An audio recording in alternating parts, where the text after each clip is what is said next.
Astig pagmasdan ang bahay na lumang iyon na nakatayo sa tuktok ng matayog na burol. Kumbaga sa tao, maton, katatakutan mo ng gusto. Lalo pang mayabang tingnan ang bahay na luma kapag ganitong gabi at kabilugan ng buwan.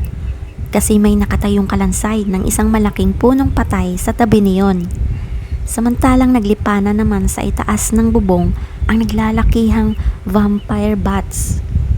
Kung mayaman ang imahinasyon ng makakakita, malalaman nito ang ibig ipinagkalandakan ng lumang bahay. Isang damakmak ang maligno sa loob, aswang, multo at iba pa. Tinernuhan pa kamo ng pagkahaba-habang alulong ng isang aso. Ay sus, ewan ko na lang kung hindi malalaglag ang panga mo at lumuwa ang mga mata mo sa sobrang takot. Iwanan na natin ang labas ng lumang bahay. Pasukin natin ang loob. Tingnan natin kung ano ang laman sa loob nito.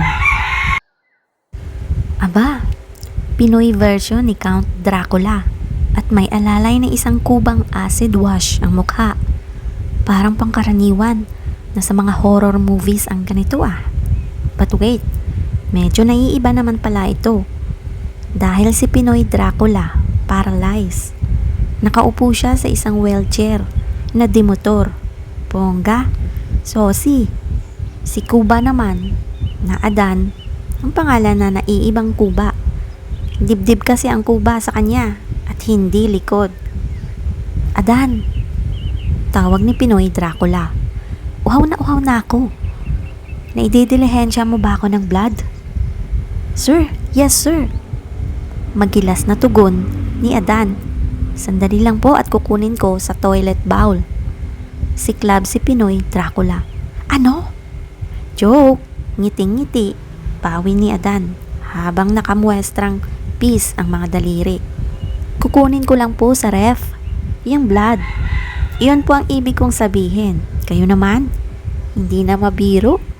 Lagi na lang nakaarko ang mga kilay. O Shasha, go! Bilisan mo at nag-aahon at babana na ang lalamunan ko. Taboy ni Pinoy Dracula kay Adan. Saglit lang at daladala na ni Adan ang isang basong dugo kay Pinoy Dracula. Here's your blood, sir. Marami pa niyan sa ref. At nilaklak na ni Pinoy Dracula ang dugo. Pero kung anong bilis ng tungga nito ay siya ring bilis ng buga nito. Bakit ang sagwa ng lasa nito? Kamot ulo si Adan. Pasensya na po kayo, sir. Sobrang nag-iingat ng mga tao eh. Hindi ako nakapang-biktima. So, ano tong binigay mo sa akin? Sira ulo ka? Nagsasabong ang mga kilay na tanong ni Pinoy Dracula sa nagkakakamot ng ulong alalay. Bahagya ng makapagsalita si Adan. Mga lamok pong busog na sa dugo ng tao na giniling ko sa blender. Gimbal sa dilang kagimbal-gimbalan si Pinoy Dracula. Ano? Pinasibad nito ang wheelchair na dimotor at hinabol si Adan. Pakapot ka, hayop ka, dugo mo ang sisip-sipin ko. Wag sir, sigaw ng kumaripas ng takbo na si Adan. Maputla ang dugo ko sir, hindi nyo magugustuhan. Parang bulang naglaho ang nakakatawang eksenang iyon. Nahinto rin sa katatawa ang teenager na si Judan, kasabay ng pagtulis ng nguso. Pumiksi pa ito ng sitahin ni Aling Mirna. Anak ng patatas, bakit nyo naman pinatay ang TV, inay? Ang ganda pa naman ng pinapanood ko. Horror comedy. Angal niya. Ipinatong ni Aling Mirna ang remote control sa ibabaw ng TV. Pagkatapos ay hinarap nito ang anak at pinamewangan. Masyado po kasi kayong nalilibang, mahal na prinsipe. Nakakalimutan nyo na po na mayroon kayong mga kwartong lilinisin po. Ang sarkastikong sabi ng babae. Mula sa kampanting pagkakabulagta sa sofa ay kakamot-kamot sa ulong bumangon si Judan. Matulis pa rin ang nguso nito. Pwede namang tuluyan ng mga yun eh. Kung bakit kailangan pakalinisin pa ng maigi. Reklamo niya. Nagsalubong ang mga kilay ng matandang babae. Anak, ng mga amo natin ang darating ano? Dalagang tao iyon at may mga kasama pang tulad niya. Ay mga anak mayaman din siguro. Natural ay kailangan maayos naman ang darat na nila. Nakakahiya namang dat na nilang hindi maayos dito eh. Pinabayaran naman tayo ng gusto sa paglilingkod sa kanila. Lalong nagpakakunot-kunot ang noo ni Judan. Ang akala ko ay hindi natatapak dito ang Donna na yun. Nagtaas na ng boses si Aling Mirna. Dinuro pa ng daliri ng babae ang noo ng anak. Aba Judan, kung magsalita ka para bang ang pamilya pa ni na Donna ang nagmumolestya sa atin. Nakalimutan mo na yatang kanila ang mga lugar na ginagalawan natin. Na mga katiwala lang nila tayo rito. Na nabubuhay tayo nang dahil sa kanila. Iiyan naman ang mali, inay. Tutol ni Judan sa huling sinabi ng ina. Nabubuhay tayo nang dahil sa ating pagsisikap. Bawat sentimo na ibinabayad nila sa atin, may katumbas na patak ng pawis mula sa mga sarili natin. Naroon na ako, pero hindi na naituloy ni Aling Mirna ang sasabihin. Dumating ang asawa nitong si Mang Aki. Pawisang-pawisan. Galing ito sa pagbibisita ng malawak na taniman ng mga magpamilyang Donna. Ano naman ang pinag-aawayan yung mag-ina? Tanong nito matapos mag-alis ng sambalilo at suklayin ng mga daliri.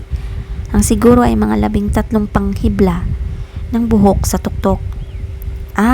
Itong yun ko iho mong pulpul. Lumalaon lalong nagiging baluktot ang katuwiran. Nangangalaiting tugon ni Aling Mirna. Nanggigigil na talaga ako sa anak mong yan. Aki, pagsabihan mo yan. Hinarap ni Mang Aki ang anak. Ano ka ba naman, Judan?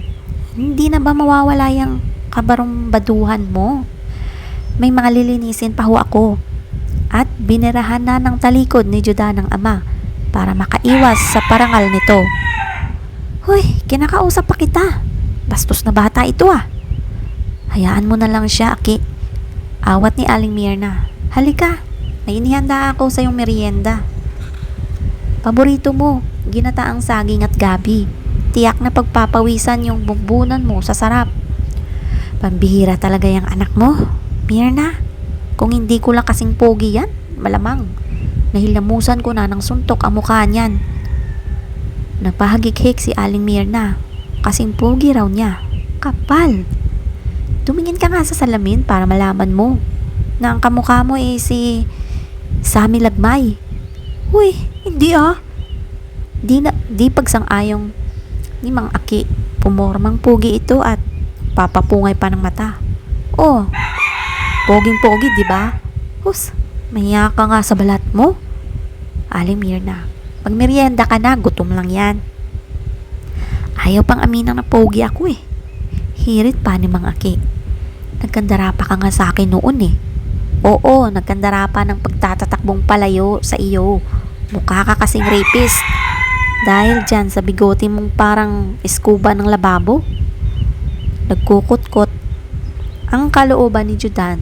Parang bubuyog na bubulong-bulong habang naglilinis ng kwarto. Hindi dahil sa nabitin siya sa magandang palabas sa telebisyon. Lalong hindi dahil sa tamad siyang tao.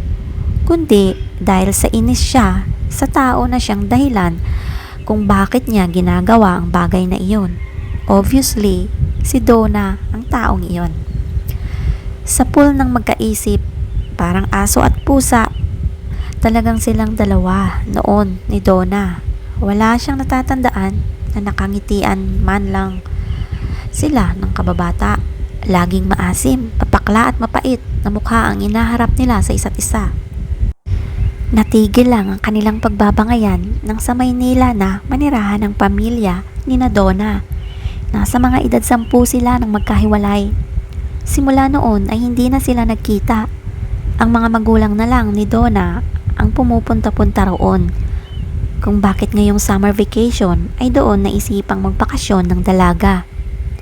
May mga negosyong labis na pinagkakaabalahan sa Maynila ang mga magulang ni Donna. Iyon ang dahilan kung kaya nga sinadjuda na ang tuwirang naging tagapamahala ng dating bahay at ng malawak na taniman ng pamilya. Napangisi si Judan. Naalala kasi niya ng madulas si Donna at mapangudngod sa lubluban ng kalabaw ang nguso nito. Laging nanunulis. Ang lakas ng halakhak niya noon. Tawang-tawa siya, lalo pat nakakain ng putik si Donna. Pero hindi niya inaasahan ang magiging aksyon ni Donna. Pinukol siya nito ng gasuntok na bato at nasapul siya sa may kaliwang kilay. Putok na pati imbagang si Judang. Sinalat ang pilat at humarap sa salamin. Kahit moreno siya ay halata pa rin iyon. Iyon marahil ang isa sa mga rason kung bakit sa loob ng 8 mahahabang mga taon ay may nararamdaman pa ring inis kay Donna. Ewan kung totoo o konsuelo di bobo, pero marami ang nagsasabi na nakakadagdag pa raw sa malakas niyang sex appeal ang pilat na iyon. Totoo man o konsuelo di bobo, ang pilat na iyon ay isang mahapding alaala mula sa kamay na kanyang kaaway. Matapos linisin ni Judan ang 2 kwarto, ay ang kubo na dati nilang tinitirhan naman ang kanyang nilinis. Doon muna siya. Kahit malaki ang bahay ni Donna, pakiramdam niya ay masikip iyon para sa kanilang dalawa. Gabi na sa isang subdivision sa Maynila, pumarada sa harap ng bahay ang kotse ng isang magkasintahan. "Baba ka muna," anyaya ng babae sa lalaki. "Hindi na," tugon ng lalaki. "Mag-beauty rest ka na. Remember, ilang araw na lang kasal na natin. Gusto kong maging magandang-maganda ka on that very special day." "Okay, thanks for the wonderful night." At humalik ang babae sa lalaki bago bumaba ng kotse. Nag-iisa sa bahay ang babae. Nasa abroad ang mga parents nito at doon nagtatrabaho. Ang maid naman, ang tanging kasama niya roon, ay nagpaalam muna sa araw na iyon at dinalaw ang isang kamag-anak na galing probinsya. Tulad ng nakagawian na, nagbabad muna siya sa bathtub ang babae. Nakinig sa romantic songs sa iPad habang nakapikit ang mga mata. Walang kamalay-malay ang babae na may papalapit na panganib. Bago pa siya nakasigaw, nasakal na siya ng mga kwerdas ng gitara ng kung sinong tampalasang panauhing iyon. Hindi tinantanan ng panauhin ang dalaga hanggang sa mabali ang buto nito sa leeg. Sumirit sa puting-puting bathtub ang dugo ng babae at nagkulay pula ang tubig niyon nang walang awang wakwakin ng tampalasang panauhin ang dibdib ng dalaga sa pamamagitan ng napakatalas na hunting knife. Kinuha nito ang puso ng babae saka isinuksok ang isang itim na rosas sa nakabakanting espasyo ng puso. Kinabukasan, gayon na lang ang pagkasindak-sindak ng kasambahay ng babae nang dumating ito at matuklasan ang mangyari sa amo. Hindi nagtagal ay pinagkakagaluhan ng bangkay ng babae. Kailangan na talagang masugpo ang serial killer na nasa likod nito ng mga nagpatay. Iiling-iling na sabi ng investigador. Walang pinipiling patayin ang serial killer, teenager, may edad na, nasa hustong gulang, basta pusong umiibig. Naging headline ng pagpatay na iyon sa mga broadsheets at tabloids.